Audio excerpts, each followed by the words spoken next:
السلام علیکم ستړي مشه زه صفی الله ستانګزایم تاسو ته د نړۍ مهم خبرونه وایم. د امریکا متحده ایالاتونو د ولسمشر لخوا د اسرایل د پلازمینې په توګه د بیت المقدس تر رسمي پیژندنې وروسته توند خبرګونونه دوام لري. مظاهرې هم پیل شوې دي.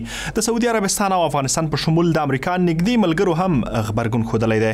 افغان حکومت د ډانلډ ټرمپ په دې پریکړې خواشیني ښودلې او ویلي دي دا کار د ټولو مسلمانانو احساسات زیانمنوي. په غزه کې فلسطینیانو د امریکا د ولسمشر له تازه پریکړې سره په خبرګون مظاهره وکړه. مظاهره چیان شعار ورکوي چې بیت المقدس سره کرخه ده. دا مظاهره د امریکا د ولسمشر ډونالد ټرمپ له پرونی حساسیت پارونکو وینا وروسته نن سهار وشوي. هغه څه مو بل اخر تصدیق کړل چې واضح و هغه د چې بیت المقدس د اسرایل پلازمینه ده.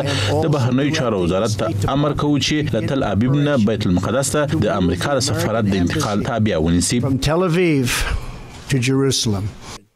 د ټرمپ د اعلان د امریکا د نږدې ملګرو خبرګونونه هم وپارول. سعودي عربستان د ټرمپ د پریکړه وغندله غیر مسؤلانه او نه منونکې وبلله. په انقره کې د ترکیې جمهور رئیس رجب طیب اردوغان هم نن تون دریس خپل کړ او ویل سیاسي مشران د دې لپاره نه دي چې لانجې رامنځته کړي بلکې باید سوله راولي. سیاسي لیدرلر تر اوسه یوازینی هیواد چې د امریکا له دې کار خوښي ښودلې ده په خپله اسرائیل ده.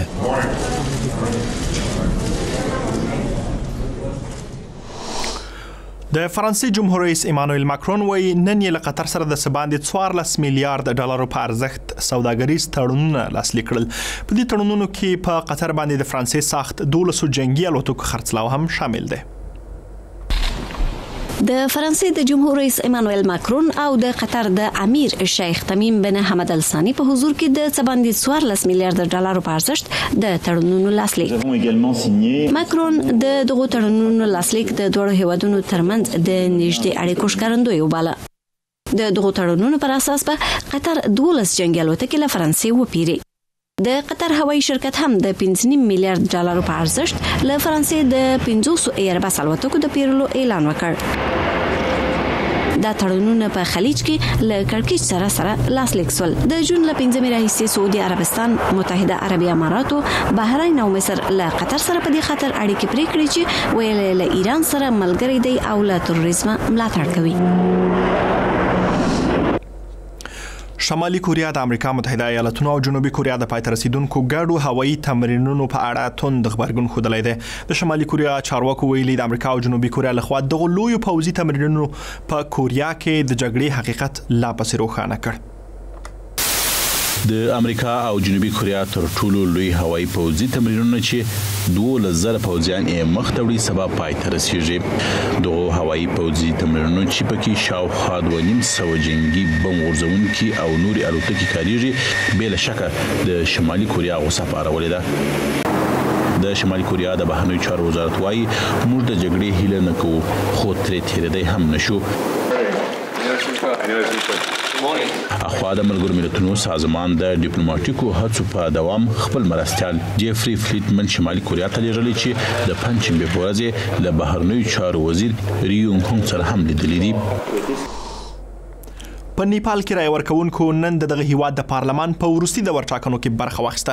دا په نیپال کې له 10 کلونو وروسته له یوې ډیموکراتیکې لارې د واک د لیږد د بشپړېدو په لور یو اساسي ګام دی.